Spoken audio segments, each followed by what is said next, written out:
보리맥자, 그리고 추라는 것은 가을 주자예요. 그래서 보리를 심어 추수한다, 이런 의미가 맥추감사절입니다. 이스라엘에는 3대 절기가 있습니다. 첫째는 유월절, 둘째는 칠칠절, 셋째는 수장절. 이 맥추절은 두 번째 절기인 칠칠절에 해당됩니다. 유월절은 이스라엘 백성들이 430년간 종살이하다가 하나님의 능력으로 출애굽했을 때 그 출애굽한 날을 기념하는 절기가 유월절이고, 그 유월절로부터 정확히 카운트해서 7일이 49, 50일째 되는 날, 이 날을 맥추절 그러고, 이게 50일째 됐다 해서 오순절, 우리 보통 6순, 7순 그러잖아요. 그래서 오순절, 50일째, 그래서 오순절 혹은 77, 49, 77절, 성경적으로는 맥추절. 이 세 가지 말이 성경에 다 나오는데 똑같은 말입니다. 또 마지막 세 번째 수장절은 우리가 흔히 말하는 추수감사절에 해당됩니다.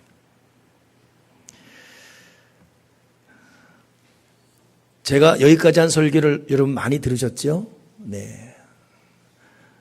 제가 어제도 전화 받았는데, 근데 목사님 맥추절이 뭐예요? 그러더라고. 근데 그분은 초신자이기 때문에 내가 봐줬습니다.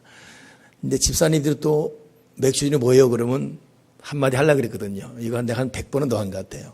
여러분 어디 있든 성경적인 지식을 꼭 기억해야 됩니다. 맥추절을 다른 말로 뭐라 한다고요? 77절. 왜 77절이에요? 7일씩 7주간에서 77에서 77절이에요. 그리고 다른 말로 뭐라 그래요? 오순절. 왜 오순절이에요?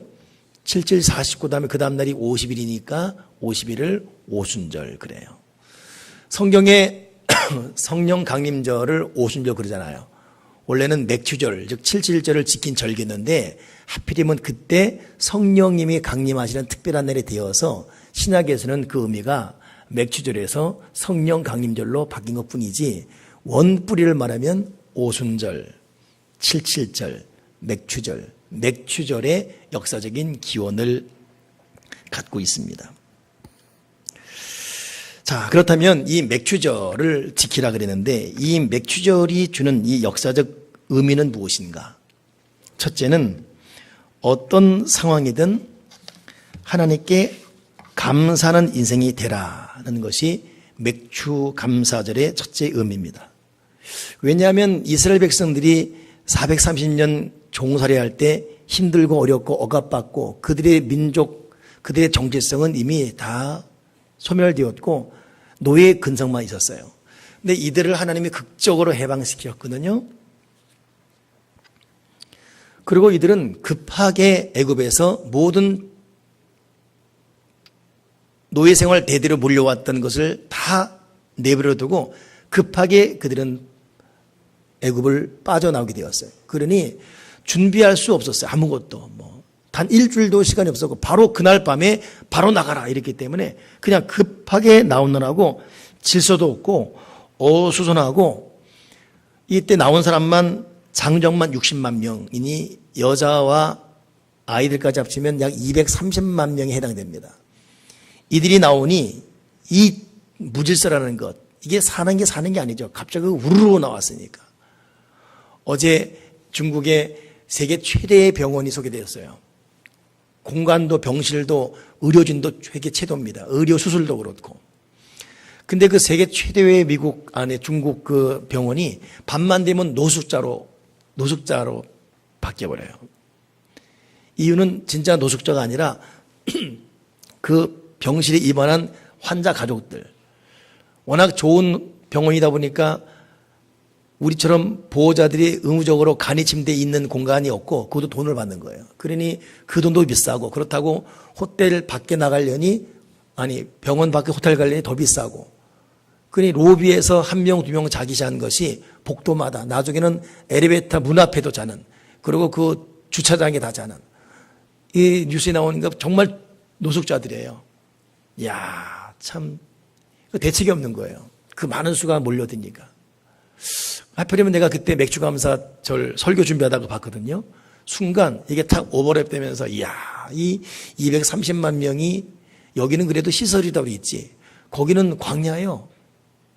돌짝밭이고. 야, 이 사람들 여기서 어떻게 살았을까? 어떻게 헤쳐나왔을까? 화장실도 없고, 부엌도 없고, 아무것도 없어요.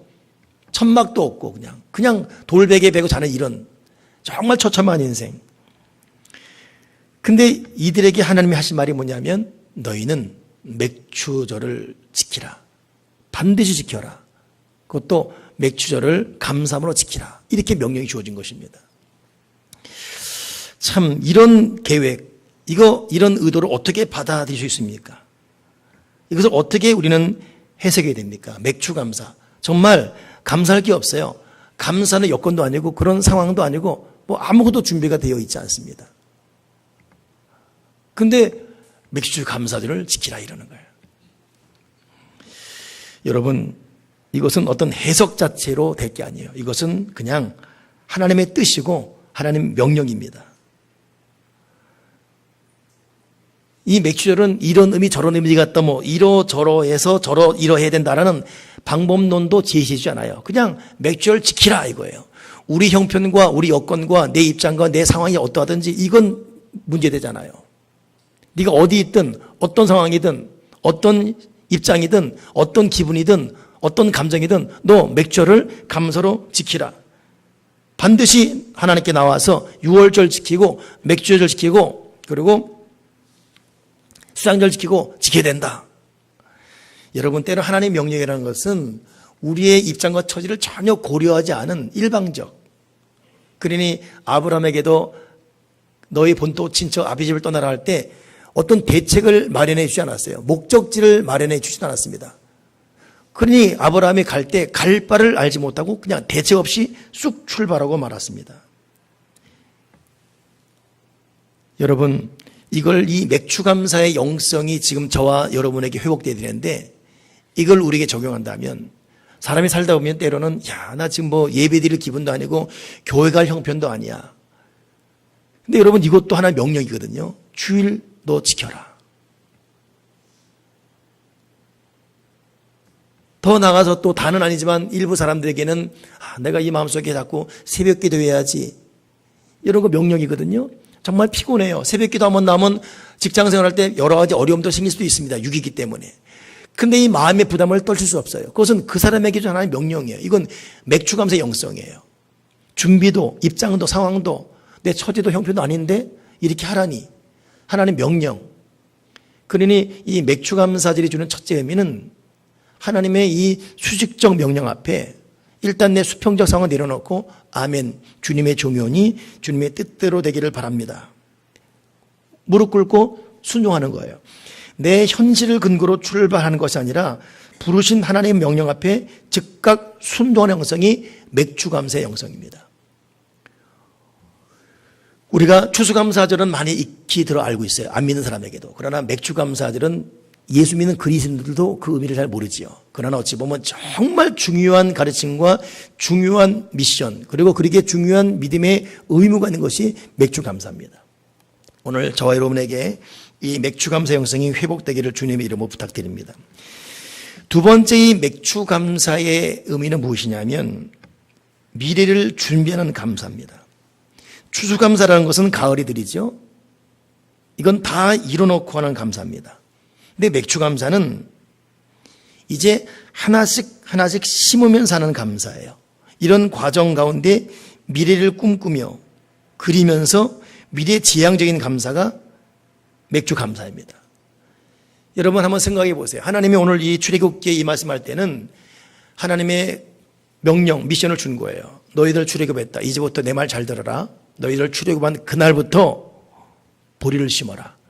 그리고 49일째 보리 수확하는 그날 이걸 가지고 첫 수확으로 나에게 감사해라. 이스라엘 백성들은 하나님의 명령을 절대 법으로 받아들였습니다. 그러니 그들은 6월절 딱 나오는 그날부터 보리를 심기 시작. 그리고 49일째 되는 다음날 50일 날 이 첫 수확을 거두어서 하나님께 감사를 드리는 그 상황을 한번 돌아가 보십시다.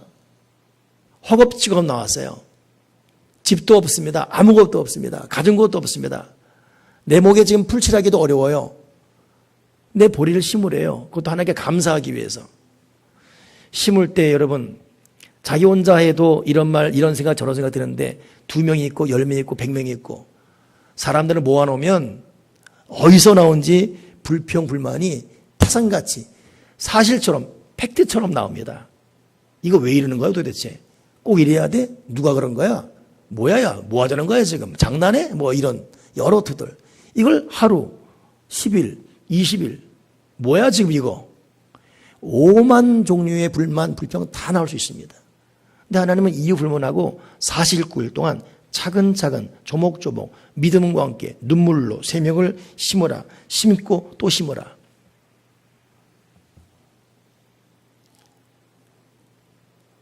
정말 눈물겨운 감사입니다. 그것은 어려운 역경의 신앙훈련입니다. 그러니 어려운 과정을 우리에게 주님께서 명령하시고 허락하신 거예요. 얼마 전에는 굉장히 좀 어려운 일을 당했는데 자녀 이름으로 감상을 갖고 기도를 받으러 온 거예요. 야, 보통 제가 하는 감사 기도를 못 하겠더라고요. 그래서 하나님, 지금 나와 여기 있는 우리를 기억해 달라고. 그리고 불쌍히 해 달라고. 세상 논리로는 그렇게 할 수가 없습니다. 그냥 보편히 말하면 나 목사님 나 너무 싫어요. 나 괴로워요. 나 그냥 다 때리고 싶어요. 또 단순히 목사 위로가 필요하고 뭐 그럴 수 있는데 거기에 목적이 있어요. 그 자녀에 대한 꿈이 있고 그 자녀 이름을 써가서 감상을 드리는 거예요. 보통 사람의 생각할 수 없는 감사, 역설적인 감사, 미래를 꿈꾸며는 감사. 여러분, 이것이 맥주감사의 영성입니다. 하나님 아버지가 그것을 주목해 보시지요. 여러분, 어린아이 자녀를 키우는 부모들도 그냥 막연히 애들이 잘 되기를 바라기보다는 저도 저희 자녀에게 저희 이 집사람이 그렇게 한 걸 봤는데 어릴 때부터 아들 이름 써놓고서 그 아들 이름으로 감사를 계속 심는 거예요. 액수의 힘을 떠나서 끊임없이 꾸준히 멀리 미래를 그리며 꾸준히 하는 것. 뭐가 다 돼서 이루어져서 흡족하기 때문에 거기에 기마이시듯 내놓은 이런 일반적인 감사. 좀 더 나아가서 많든 적든 하나님 감사함에 이렇게 되었네 하고 하는 그런 추수감사 차원이 아니라 이건 아무것도 없어요. 아니, 더 꼬여 있습니다. 아니, 더 엉망이에요. 근데 소망을 하나님께 쏘아 올리고 미래를 그리며 그 일에 대해서 그 이름을 부리며 감사를 심어가는 거예요. 아무것도 없는데 하나씩 49일간 이리 보리를 심으며 아무것도 나지 않은 돌짝밭 바라보면서 하나님을 소망하며 살아가는 그 이스라엘 백성의 이 맥주감사라는 것은 지금의 이스라엘이 이 현존하는 세계의 작은 나라지만 누구도 깔볼 수 없는 나라가 됐던 그 민족의 근간이 되고 말았습니다. 성 어거스틴은 믿음과 소망과 사랑은 영원한데 그 중에 제일은 사랑이다 그랬어요. 그 말을 인용하면서 근데 여기다 하나를 더한다면 믿음과 소망, 사랑. 여기 하나 더한다면 감사다. 이것이 어거스틴 말이에요. 여러분, 하나님은 우리가 어떠한 형편이든지 감사하고 자족할 수 있는 마음의 깊은 기초를 품고 이렇게 성숙하기를 하나님 바라십니다.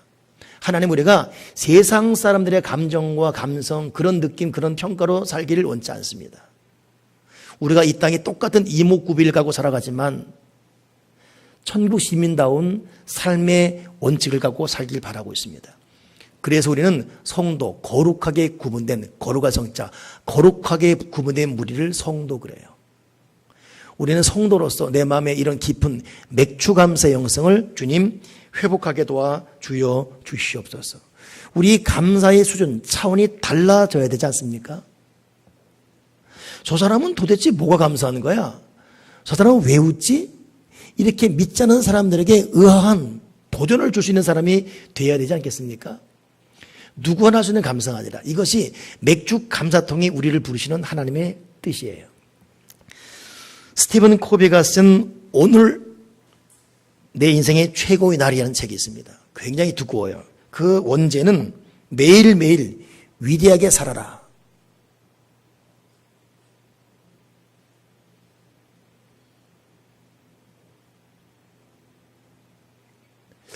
거기 보게 되면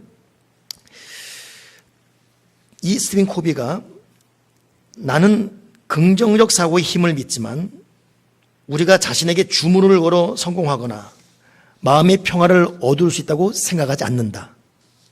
그보다는 영원하고 보편적인 원칙과 조화를 이룰 때 의미 있고 발전적인 삶을 살 수 있다고 본다. 그것이 바로 일상 속에서 위대한 삶을 사는 길이다. 이런 전제 속에 전 세계에 정말 위대한 삶을 살아던 사람들을 소개하는 내용이에요. 동서양을 넘나들면서 많은 사람이 소개되어 있어요. 그 첫 번째 소개된 사람이 존 베이커라는 미국 육상선수고, 이 사람은 1972년 미넨 올림픽 미국 국가대표로 예정될 정도로 탁월한 실력을 갑자기 인정받은 사람입니다. 근데 이 경기 출전하기 얼마 앞두고 암이 발병된 거예요. 그리고 그로부터 이 사람 6개월 시한부 사형선고 받습니다. 모든 꿈이 그냥 한꺼번에 다 날아가 버렸어요. 이때 이 존 베이커는 내가 이런 상황에서 어떻게 할 것인가를 고민하기 시작했습니다. 좋다. 어차피 죽을 거라면 이 땅 위에 공원을 세우자. 그때 듀크시의 앨버커키라는 자그마한 학교에 육상선수팀에서 콜이 들어온 거예요. 이미 암 걸린 육상 선수를 누가 코치로 받아들이겠어요? 그러니 가라 그래도 가지 않는 시골 촌동네 앨버커키라는 이름도 들어보지 못한 초등학교에서 콜이 온 겁니다. 이 존 베이커는 가는 거예요, 자원에서. 거기서 아이들을 가리킵니다. 꿈을 심어줘요. 너의 환경 여건을 벗어나서 열심히 뛰어라. 그리고 의사가 그렇게 자제를 명했지만 밤낮 같이 뒹굽니다. 자기 몸의 아픔을 자기가 느끼지만 내색하지 않으면서. 근데 기적이라는 것이 그 듀크시에서 이 앨버커키가 우승한 거예요. 6개월 시한부 시간을 넘겨가고 이 사람은 그런 과정 가운데. 존 베이커는 계속 꿈을 심습니다. 너희들은 듀크시를 넘어서 이 미국 이 52개 주 중에 이 주에서도 너희는 1등 할 것이다. 그래 정말 이들은 이 전 주 대회에 나가게 되는 거예요. 물론 이 존 베이커는 계속 몸이 망가지죠. 그럼에도 이 꿈은 놓지 않습니다. 결국 마지막 이 사람에게 마지막 운명이 다가오는 거예요. 피를 토하고 결국 하다가 쓰러졌습니다. 이 쓰러진 날이 이들이 육상 대회 마지막 날은 결승전 날이었어요. 이 코치는 그 중요한 시간을 못 가봅니다. 근데 이들이 이 앨버커키 학생들이 그 주 대회에서 1등한 거예요. 1등하는 그날 이 존 베이커는 죽습니다. 이 육상 1등한 아이들은 기쁨에 겨워 축하하면서 정작 이 기쁨을 나눠야 될 자기 존 베이커 선생님이 없는 것 때문에 통곡으로 바뀌지요. 그리고 자기들의 마을 듀크로 돌아오는 마을 내내 이들은 선생을 노래합니다. 그리고 우리는 육상선수다. 우리는 앨버커키 스쿨의 육상선수가 아니라 존 베이커 스쿨의 육상선수다. 존 베이커 선생의 육상. 미국에는 여러분 유명한 사람의 이름을 딴 빌딩이나 도시나 이름들이 있어요. 배 이름도 무슨 사람 이름을 따고. 그렇지만 그 과정은 많은 절차를 거쳐야 되거든요. 근데 이 존 베이커의 희생이 얼마나 위대했던지 이 아이 이름대로 그 앨버커키 학교가 존 베이커 학교로 지금 바뀌어져 있습니다. 저는 그 책을 읽으면서 이렇게 생각했어요. 위대한 인생, 그 어려운 가운데 감사했더니 병이 나왔고 기적이 났더라. 그런 사람을 쭉 할 줄 알고 봤는데 첫 번째 소개한 사람이 죽었어요, 그냥. 이것이 스티븐 코비에 소개된 첫째 사람입니다. 여러분, 이거 우리가 어떻게 해야 되지요? 자기 꿈, 뜻대로 된 게 없습니다. 근데 이 존 베이커는 죽음을 의연하게 받아들이면서 거기서 꿈을 심고 수십 명의 아이들에게 희망을 얻어놓고 그를 바라보는 학부모 듀크시 자그마한 이 엘버커키 이 촌동네에 놀란 위대한 유산을 남긴 거예요. 여러분, 맥주 감사는 바로 그런 겁니다. 때때로 된 게 없어요. 아니, 열심히 했는데 더 꼬여버렸어요. 내가 좀 새벽 기도하면 일 좀 잘 돼야 되겠고, 내가 이렇게 어렵게 해버려서 11조 하면 좀 더 많은 11조 낼 수 있는 돈도 있어야 되겠고, 마을 그대로 뭐 좀 특별한 헌금하면 좀 갑자기 사업에 문이 들어온 거나 갑자기 통장 열어봤더니 갑자기 몇 천만 들어와 있고, 뭐 이래야 좀 할 맛이 나지. 더 꼬이고 더 안 되고. 이게 뭐지? 하나님은 거기에 타협하지 않습니다. 너 그럼에도 맥주 감사 영성으로 나에게 무릎 꿇어라. 하나님은 우리가 진짜 하나님의 사람이 되기 바라고 있고 우리가 진짜 예수 그리스도의 사람으로 변화되기 바라고 있습니다. 그리고 이것이 훗날 얼마나 위대한 축복인지. 그 몇 푼 돈 벌었고 남이 부러워할 만한 집을 얻었고 뭐 자녀가 출세했고 내 남편이 내 일만 하고 그 참 여러분 이 땅을 살면서 그런 땅이 주는 복도 중요하지요. 그러나 그래서 어떻게 하겠다는 거죠? 거기에 정말 여러분 우리의 행복과 영원한 미래가 있는가? 사실 또 그것도 아니에요.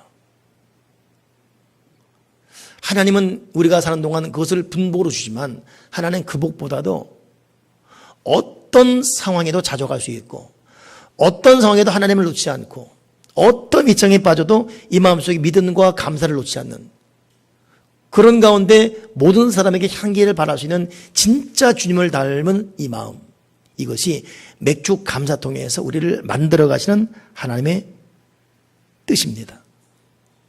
그러니 이들은 매일매일 하루하루를 심어가면서 10일 심고 20일 심고 30일 심고 40일 마지막 50일 될 때는 도대체 뭐야, 이건 뭐 쌀도 아니고 이건 뭐 참외도 수박도 아니고 이 보리 뭐 저자고 이거 천신만고국대 그리고 걸어놨는데 이거 갖고 나에게 감사하라. 여러분, 때로는 하나님의 참 동문서답적인 어떤 우리를 향한 응답, 또 엉뚱한 하나님의 명령, 우리는 그 명령 앞에 만들어져가는 사람이라는 거 잊지 마시고, 하나님 아버지, 내가 주님의 종이오니 나를 하나님의 뜻대로 만드시옵소서. 주님의 뜻이 내 마음에 심어지기 바라고 내가 주님 목적대로 만들어지기 소망합니다. 그러게 우리는 결론적으로 이 맥주 감사들 앞에 곰곰이 생각해 봐야 돼요. 그리고 하나님 앞에 대면해야 됩니다. 먼저 곰곰이 생각하면서 왜 나는 감사를 못할까? 내가 늘 한번 돌아봐야 돼요. 사실 우리가 돌아보면, 침착하게 돌아보면, 그리고 작은 것부터라도 한번 생각하면 여러분 감사할 게 많습니다. 우리가 이 살아있는 것도 감사하고, 이렇게 지금 제 설교를 들을 수 있는 귀가 있는 것도 감사하는 것이고, 저 보이십니까? 보이는 것도 감사한 거예요. 이따 예배 끝나 밥 먹지요? 밥을 먹으며 맛을 느끼는 것 감사합니다. 혀에 종기 나서 조금만 다도 매워서 못 먹기를 심하게 할 그것도 얼마나 불편한데, 내가 지금 걸어서 왔어요. 이게 감사한 거예요. 내 자녀 살아있습니다. 감사한 거예요. 아니, 그 어떤 상황이 있다 할지라도 여러분 하나님을 아버지로 부르게 된 이 영원한 감사, 곰곰이 생각해보면 이것도 감사하고 저것도 감사하고, 근데 생각하지 않으니까, 곰곰이 하나님 앞에 대면에 생각하지 않으니까 사람이 감사 못하고 육신의 요구대로 그냥 쉬운 짜증, 쉬운 불평, 우리는 감사가 습관돼야 되는데 불평, 원망, 말투까지 짜증스러운 말투가 습관되어 있습니다. 여러분, 똑같은 말인데도 말 억양 따라 감사와 짜증이 느껴지잖아요. 말투가. 이게 너무나 오랜 습관됩니다. 하나님은 기뻐하지 않지요. 그럼 왜 우리가 이렇게 감사하지 못할까? 정말 중요한 이유는 교만하기 때문에 그래요. 교만한 사람은 절대 감사 못해요. 겸손한 사람은 감사합니다. 근데 교만한 사람은 자기가 교만한 걸 몰라요. 이스라엘 백성이 광야에서 멸망한 두 가지 이유. 첫째는 교만. 하나님 앞을 의심하는, 믿지 않는 이 의심, 교만. 그리고 자기들의 힘. 그리고 불평하는 것. 이 두 가지가 이들을 멸망시킨 이유거든요. 이 사람의 교만이라는 것은 모든 걸 다 그냥 당연한 생각이에요. 당연한 뭐 어쩌자고 그 부모가 나 키워준 거 당연하지 뭐 어쩌자고. 너 나랑 결혼했으면 나 먹이 살려지 뭐 어떻다고 지금 쥐꼬리만한 월급 딱 갖다 주면서 뭐 어쩌자고. 모든 게 당연해요 그냥. 부모가 나 키워놓고 당연한 것이고 아내가 집에서 이렇게 집 살림해주면 나를 지켜줬는데 그것도 그냥 당연한 것이고. 사람이 교만한 사람은 모든 게 당연하기 때문에 감사를 절대 못 느낍니다. 반대적으로 당연하게 느낀 사람은 모든 게 다 불평이에요. 마음에 편치 않고. 이러니 보는 것 말투가 짜증스러울밖에 없지요. 이렇기 때문에 우리는 진실로 하나님과 대면해야 됩니다. 하나님과 대면해서 하나님 말씀을 곰곰이 묵상하면서 하나님의 마음으로 나를 바라볼 때 우리는 거기서 나 자신에 대한 진짜 회개를 하게 되고 진짜 내가 정말 잘못됐구나 하나님과 부딪힐 때 말씀을 통해 그 회개하게 되고 비로소 감사의 내용이 감사로 표현되게 되고 몰랐던 감사도 감사로 느껴지게 됩니다. 그러니 진짜 믿음의 길을 걷는 사람 보십시오. 우리와 상상할 수 없는 고난이 연속되어도 그들의 믿음에 요동함이 없어요. 그들 여전히 감사를 품고 있습니다. 이미 하나님 아버지께서 그들 마음속에 깊이 들어갔기 때문입니다. 여러분 맥주 감사 맞이해서 하나님 앞에 우리 곰곰이 날 생각해 보시면서 하나님 말씀을 통해 나를 대면할 수 있는 그래서 우리의 감사의 수준을 높이면서 이 감사가 어찌 보면 그렇기 때문에 영적인 일입니다. 육으로는 감사는 한계가 드러나요. 영적인 감사는 여러분 그 깊이와 높이가 더욱 견고하기 때문에 어떤 시련과 환경도 이미 넘어갈 수 있는 힘이 있죠. 그리고 그 감사가 있을 때 비로소 우리는 승리할 수 있으니까. 여러분 잠언에서는 다투는 여인과 한 집에 사는 것보다 움막에 혼자 사는 것, 광야에서 혼자 사는 것이 낫다 할 정도로 다툼, 짜증, 불평 이걸 경계하고 있습니다. 오늘 우리 맥주 감사 맞이해서 하나님께 감사합시다. 시편에도 감사로 예배하는 자, 감사로 제사하는 자, 감사로 사는 자가 나를 영원롭게 한다. 내가 그에게 내 영광을 보이리니 그랬어요. 감사할 때 여러분 하나님을 기쁘게 하고 그 하나님이 우리에게 하나님을 보여주십니다. 감사할 때 하나님 볼 수가 있어요. 골로새 3장에 볼 때에도 너희는 감사하는 자가 되라. 그리스도의 말씀이 너희 속에 풍성히 거하여 모든 지혜로 피차 가르치고 권면하고 희와 참매와 신령한 노를 보이며 감사하는 마음으로 하나님을 찬양하고 무엇을 하든지 말에나 일에나 다 주 예수 이름으로 하고 그를 힘입어 하나님께 감사해라. 이게 골로새서에서 사도 바울을 통해 계속 선포된 말이에요. 무슨 일에도 하나님께 감사하고 감사의 말로 너희의 마음을 가리키고 오늘 기도자도 기도 가운데 우리가 희롱의 말을 버리고 감사하는 말을 하게 달라는 고백했는데 성경을 계속 보더라도 우리의 말투나 마음가짐이 감사로 가득 차기 바라고 있습니다. 맥주감사절 참 의미 있는 절기이고 하나님은 우리가 어떤 처지 어떤 상황인지 다 알고 있습니다. 그러나 하나님은 명령하십니다. 너 나에게 먼저 감사해라. 너 미래를 꿈꾸며 나에게 감사해라. 너 감사의 수준, 감사의 차원을 바꿔라. 이런 자에게 하나님의 아름다운 영광이 나타날 줄 믿습니다. 기도하겠습니다. 하나님 아버지, 우리가 교만함을 고백합니다.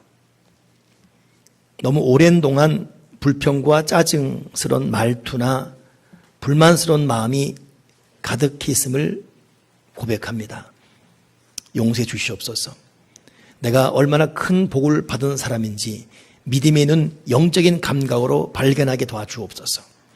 그리고 가진 것 없고 손에 잡힌 것 없고 누리는 것 보는 것 아무것도 없다 할지라도 하나님을 향해 감사하며 마음을 다하고 뜻을 다하고 정성 다하여 하루하루 심어가면서 하나님을 향한 위대한 맥주감사 영성에 꼭 회복되어지게 도와주어 주시옵소서. 주 예수 그리스도 이름으로 기도드립니다. 아멘.